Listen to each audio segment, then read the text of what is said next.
आज हम पढ़ने जा रहे हैं पास्ट परफेक्ट टेंस का बेसिक फाइल। जी हाँ, पास्ट परफेक्ट टेंस की पहचान होती है वाक्यों की क्रियाओं के अंत में चुका था, चुकी थी, चुके थे या आ था, थी, थे थे। यानी कि जब भी हम कोई वाक्य बोले और वाक्य के अंत में यदि चुका था, चुकी थी और चुके थे रहता है तो समझ जाइएगा ये कोई और नहीं, पास्ट परफेक्ट टेंस है। जी हाँ, पास्ट परफेक्ट टेंस को पूर्ण भूतकाल कहते हैं, यानी कि भूतकाल में वो काम हो चुका होता है, इसलिए हम उसे पास्ट परफेक्ट टेंस यानी कि पूर्ण भूतकाल कहते हैं। अब देखिए, टेंस का नियम होता है, पास्ट परफेक्ट टेंस का टेंस बनाने का जो नियम होता है, सब्जेक्ट, सब्जेक्ट के बाद हम हेड का प्रयोग करते हैं, फिर क्रिया का तीसरा रूप यानी कि वर्ब थ्री भी थ्री और ऑब्जेक्ट का इस्तेमाल हम करते हैं। यानी कि इस टेंस का बनाने का नियम हुआ सब्जेक्ट, हेड, वर्ब का तीसरा रूप और ऑब्जेक्ट। जबकि जब हम वॉइस बनाते हैं तो ऑब्जेक्ट जो होता है आगे आ जाता है, हेड अपनी जगह पर आ जाता है और हेड के साथ बीन का प्रयोग होता है।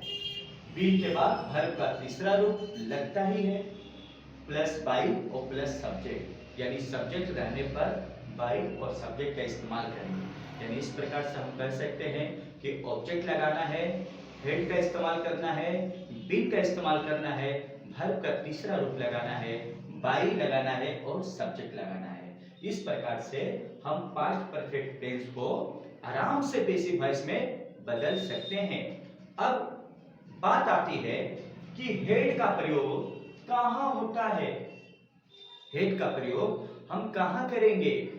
हेड का प्रयोग सभी जगह होता है, यानी कि सभी कर्ताओं के साथ होता है। जैसे देखिए, हेड का मतलब होता है चुका था, चुकी थी, चुके थे टेंस में, और हेड का मतलब पास रखता था ये भी होता है आउट ऑफ टेंस। वो जब मैं बताऊंगा तो मैं आपको बता दूंगा। फिलहाल हेड का प्रयोग कहां होता है?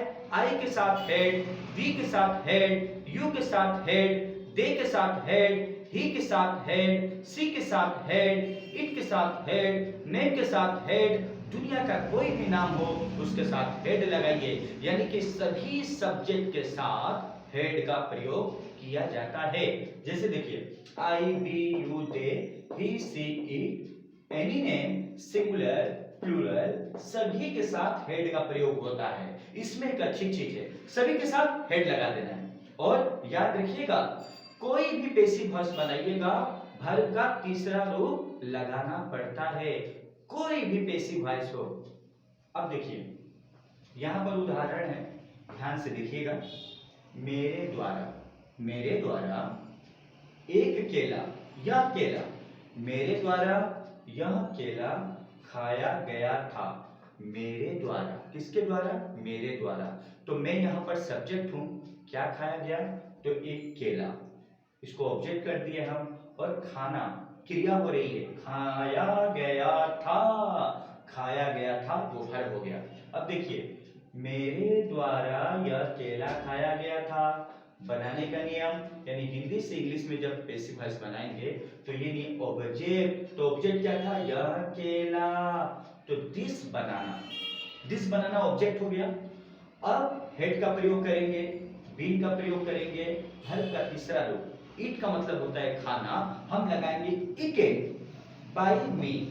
कभी भी मेरे, मेरे का इंग्लिश में आई कहते हैं मगर सब्जेक्ट रहने पर, लेकिन यही मेरे जब ऑब्जेक्ट हो जाए तो आई की जगह हम मी का इस्तेमाल करेंगे। अब देखिए, this banana had been eaten by me, this banana had been eaten by me, मेरे द्वारा यह केला खाया गया था। अब देखिए, दिस बनाना ऑब्जेक्ट हो गया, हेड, बीन, वर्ब का तीसरा रूप, बाई, सब्जेक्ट यहां पर लिखा गया है। अब देख लीजिए और ये फॉर्मूले को देखिए, हूबहू एकदम सेटिंग कर देना है। इस प्रकार से आप हिंदी से इंग्लिश में passive voice past perfect tense को आसानी से कर सकते हैं।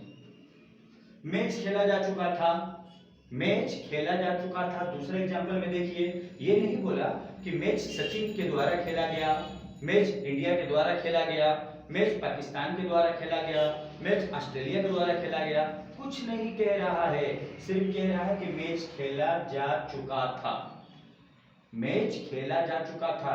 यानी कि इसमें ऑब्जेक्ट है, वर्ब है और सब्जेक्ट है नहीं, तो हम भी नहीं लगाएंगे भाई सब्जेक्ट। अब देखिए मैच, द मैच, ये ऑब्जेक्ट हो गया, द मैच, मैच हो गया। अब ऑब्जेक्ट के साथ हैड बीन लग चुका है। The match had been played, खेला जा चुका, प्लेड, प्ले नहीं होगा, प्लेड, वर्ब का तीसरा रूप प्लेड। ऐसे करके आप आराम से आसानी से बना सकते हैं।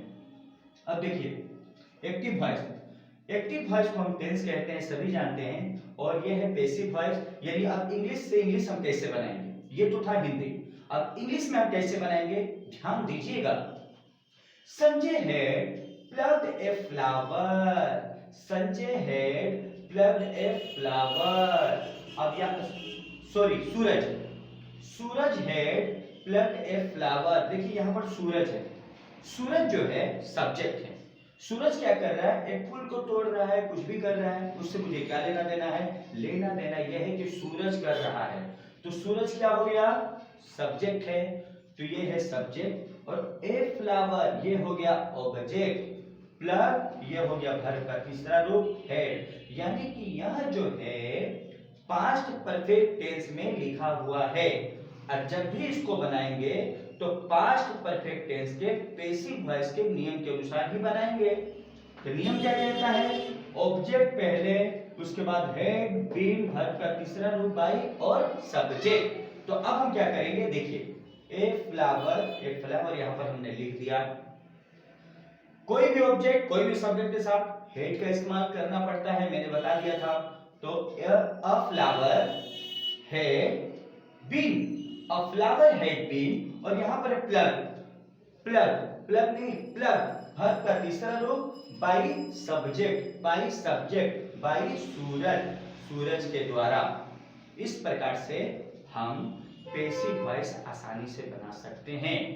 दूसरी नंबर बात है मित्रों, ये सब जो है आप कॉपी में उतारिए और प्रैक्टिस कीजिए।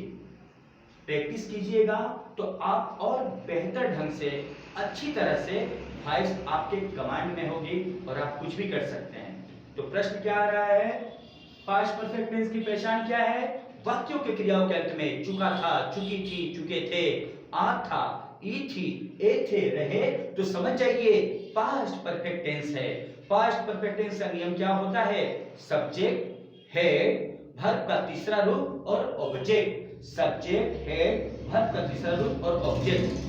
पास्ट परफेक्ट टेंस का पैसिव वॉइस जब बनाएंगे तो उसका नियम क्या होगा, ऑब्जेक्ट आगे, हेड बीन वर्ब का तीसरा रूप बाई और सब्जेक्ट। अब बारी आती है हेड का प्रयोग कहां करेंगे, दुनिया का किसी भी सब्जेक्ट के साथ, आई वी यू दे, कोई भी सब्जेक्ट रहे, किसी का नाम हो दीपक, सुरेश, रमेश, कोई भी नाम हो, कोई भी सब्जेक्ट हो, उसके साथ आप हेड का इस्तेमाल कीजिए। प्लूरल, सिंगुलर, एक वचन, बहुवचन, कोई भी हो, बेधड़क हेड का इस्तेमाल कीजिए। अच्छा, अब देखिए मेरे द्वारा यह केला खाया गया था, this banana had been eaten by me, match खेला जा चुका था, the match had been played, verb का तीसरा रूप, यानी फिर से बता रहा हूं, कोई भी पैसिव वॉइस बनाइए, वर्ब का तीसरा रूप का इस्तेमाल करना ना भूले, नहीं तो पैसिव वॉइस गलत हो जाएगा। Active voice, Suraj had plugged a flower, Suraj had plugged a flower. अब इसको इंग्लिश में कैसे बनाएंगे, a flower had been plugged by Suraj. इस प्रकार से आप पैसिव वॉइस आसानी से देखिए बना सकते हैं। और भी कुछ जानकारी लेनी हो तो आप कमेंट बॉक्स में कहिए, और मैं चाहता हूं कि आपके लिए अच्छा वीडियो लेकर आऊं ताकि आपको मदद मिले और आप इंग्लिश ग्रामर आसानी से अपने देसी भाषा में घर बैठे सीखे। मैं हूं आपका मित्र अजय, आप सभी को नए वर्ष की ढेर सारी शुभकामनाएं एडवांस में, और आने वाले यानी कि 25 दिसंबर एक्समस के लिए भी ढेर सारी शुभकामनाएं। स्वस्थ रहिए, घर में